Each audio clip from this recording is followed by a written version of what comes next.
Welcome to Chalk Talk, Danville Public Schools weekly news magazine. I'm Diane Locker, your host. We're at Galileo High School this week, and we're talking to the Valedictorian and the Salutatorian of their 216 graduating class. And I'm starting off talking with the Valedictorian, and that is Caleb Cook. Now, Caleb, you and I have been sitting here having a very long conversation, and I'm going to bring some of those things back. Let's start off talking about you are the valedictorian for the 2016 class. Mm-hmm. What is your GPA? My unweighted GPA is a 4.0. My weighted GPA is around a 4.8. And that's pretty good now. We're used to, in my generation, 4.0 is about as far as you could go. But we understand now when you say weighted, that means the advanced classes you've taken, maybe some IB courses that you've taken, that's what takes you beyond that 4 point.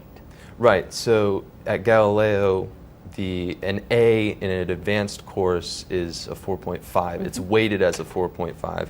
And then AP classes, an A is weighted as a 5.0, and IB classes an A is weighted as a 5.5. All right. I want to go back to your elementary career, and I want you to think about teachers. In your elementary career, who stands out in your mind? Well, that's an interesting question because I actually spent most of my elementary career being homeschooled. So I was homeschooled up until 4th grade, and so I guess my favorite teacher was definitely my mother during that period. She definitely had the most influence on me during those years. Teaching me fundamental things like how to read and how to do basic arithmetic. And so she definitely had the most impact on me. But you finished out your elementary Right. career in an elementary school. Mm-hmm. Okay. Then you go to middle school. Mm-hmm. Do you have a favorite in middle school or someone that stands out for some reason in middle school, a teacher? Well, I don't necessarily want to pick favorites, but probably one of the most talented teachers, one of the most influential and most effective teachers I ever had was a Spanish teacher that I had during 8th grade, Miss Pearson. And she has since married and she's changed her name, but I had her during 8th grade for Spanish 1, and then I had her during freshman year of high school for Spanish 2 and 3. And I guess Spanish was never really my favorite subject, but Miss Pearson was the kind of person who she was dedicated to her career, and she was dedicated to ensuring that her instruction was fitted to the students and was the best that could possibly be delivered. And so because of that, because of the effort that she had put in, she produced amazing results. I can still remember clearly everything that I learned in her course.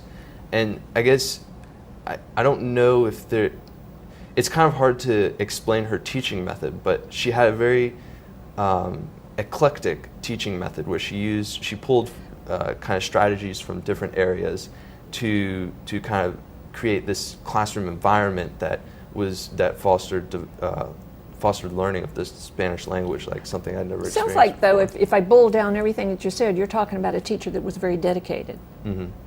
High school. Now, you said you had her in a freshman situation. Right. So I had her middle so school, would that be your pick for high school, too, of someone that... Well, yeah, as a high school teacher, she was just as effective and just as influential. I've also had other influential high school teachers. I know here at Galileo, Mr. Gibson is well known as an extremely hardworking teacher, and he's helped me with a lot of things. He's supported me with kind of some of my extracurricular endeavors. He's helped me develop my own projects, and he's kind of always been there. And then of course he's instructed biology and psychology, and I've learned a tremendous amount from the classes that I've had with him. Sounds like a lot of dedication, again. Outside of school, who's had the most influence on your career? Well, on my career specifically, I would have to credit... I'm talking about your school, your success in school. You've obviously been successful. Outside of school, who's helped you with that? Right. My career interests I've kind of developed them through my own studies, and there are really three scientists whose work has influenced my own interest the most, and that's John von Neumann, who was a Hungarian mathematician, a theoretical computer scientist, and Alan Turing, who is an American mathematician or British. He lived in America and worked in America, but he was a computer scientist and mathematician as well, and he was influential in the creation of the first digital computer. And then Gödel, who was another Hungarian, I believe he was Hungarian mathematician, who worked early in the 1900s, not only in mathematics, but also philosophy.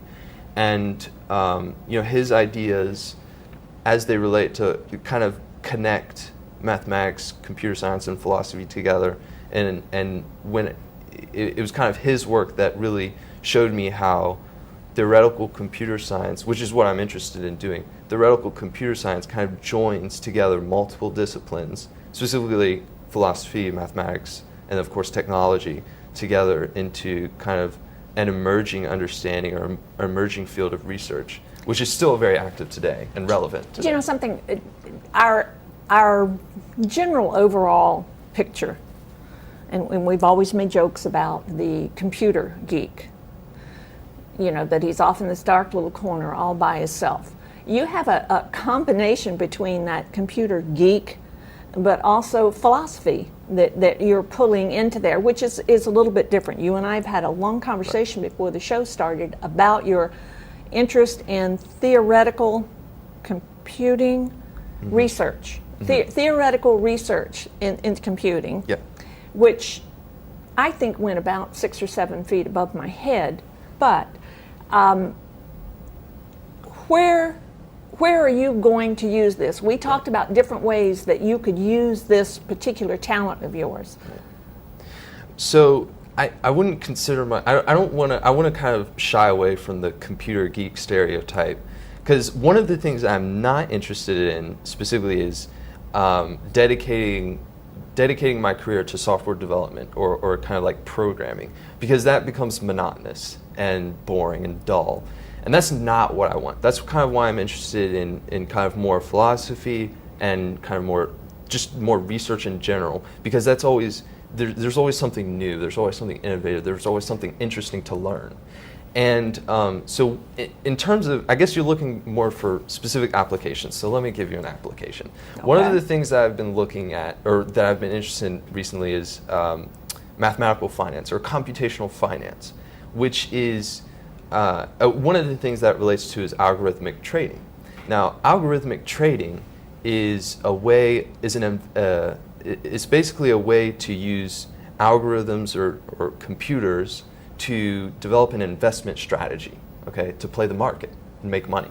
And there's a lot of companies that have been developed recently that are dedicated to using algorithmic trading strategies to make money on the market. I have a grandson that's doing that. Oh, really? Yes, he works for a hedge fund. Yes. In New York, yes. Very cool. And so I've actually looked at. It's interesting because you're able to work in this research of developing artificial intelligence techniques and machine learning techniques, and then applying them to financial strategy, and then of course making money, and so you're able to learn by doing the research while at the same time this is a real life application. So that would be, for example, one way. Now, you've been very, very successful in your school career. There's no doubt about that. If you could change something about if you could look back and say, I would have done this differently, what would that one thing be, or is there one thing? Yes, definitely. So when I was a freshman, there's a lot of stuff that I didn't know.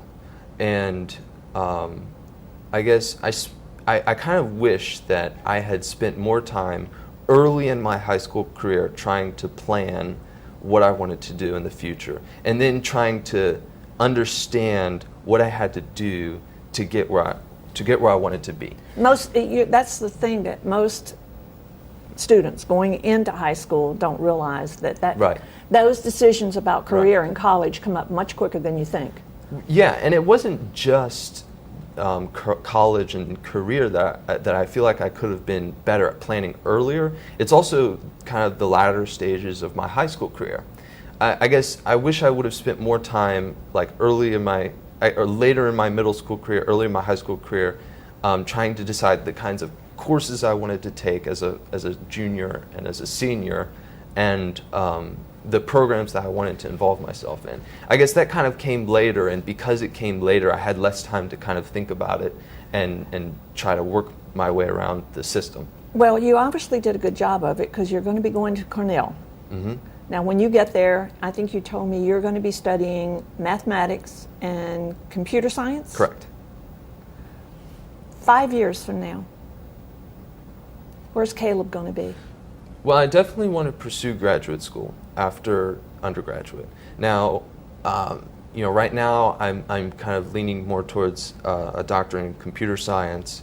I know, though, a lot of researchers who have gone on to do the kind of work that I'm interested in have also done PhDs in mathematics. So it really just depends kind of on the next few years. I'll be taking a lot of courses exposing me to a lot of different areas of research that, and as I learn more about that, that'll kind of allow me to develop my graduate school interests with more specificity. Now, you're going to be talking to the graduating class. Mm-hmm. What's your general message to the graduating class? So, what I'm going to be focusing on, I guess, is the future, of course, and specifically, I want to ensure, or I want to talk a little bit about how to make the best use of the past 4 years in applying that to the future. So how do we take the past 4 years and how do we apply it to the future? And I guess that's kind of what I'm going to be focusing on in general. And I want to make sure that it's a message that can appeal to everyone, everyone regardless of what they're doing in the future. And I guess, so that's kind of the main idea that I'm going to be focusing on. I want to tell you, you've been very successful in your school career. And obviously in your grades and those types of things, 90% of what we've talked about, I don't understand yet. And I love computers, and I can't do without them. And it's going to be people like you in the future that make those computers so that people like me can use them. And I want to thank you for talking to me and wish you all the luck. My pleasure. Yeah, this is great. Thank you. Sure. Be sure to come back after the break, and you're going to meet our salutatorian here at Galileo Magnet High School.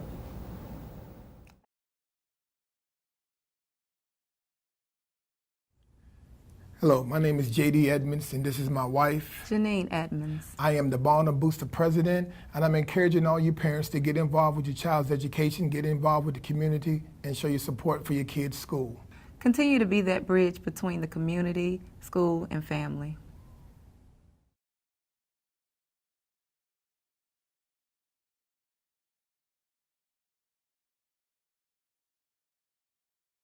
Hello everyone, my name is Alexandra Reddy and I'm the Beta Club President here at Galileo Magnet High School. Let me tell you about Beta Club. Beta Club is a national academic club that focuses on community service. And in fact, our motto is let us lead by serving others. So every month, the Beta Club here at Galileo completes a service project for our community and also for our school. And then in February, we travel to the state convention where we compete with other schools in the areas of English, science, social studies, talent competitions, and it's a really awesome experience. But I also have the honor of being the Virginia State Beta Club President, an election that I won back in February at the convention. So this means that I have to travel to at least 2 other state conventions this year.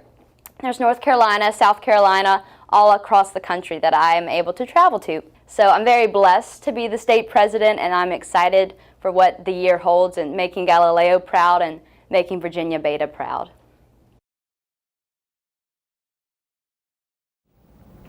Welcome back. If you're just joining us, we're at Galileo Magnet High School, and I spent the first half of the show talking to the valedictorian, Caleb Cook. The second half of the show, we're going to be talking with Alex Reddy. She is the salutatorian. Now, salutatorian means you probably are a little bit lower in GPA. And what is your GPA? Well, unweighted, my GPA is 4.0, but weighted, it is roughly a 4.6, close to there. I'm finding that most valedictorians and salutatorians in all schools in past years practically have the same GPA. It's just like points that make the difference, and that not that much difference. And I want to ask you some of the same things that I asked Caleb in the first half of the show, and we're going to start off talking about your career, your school career. Go back to elementary school, and was there a teacher that had an influence on you or that you remember?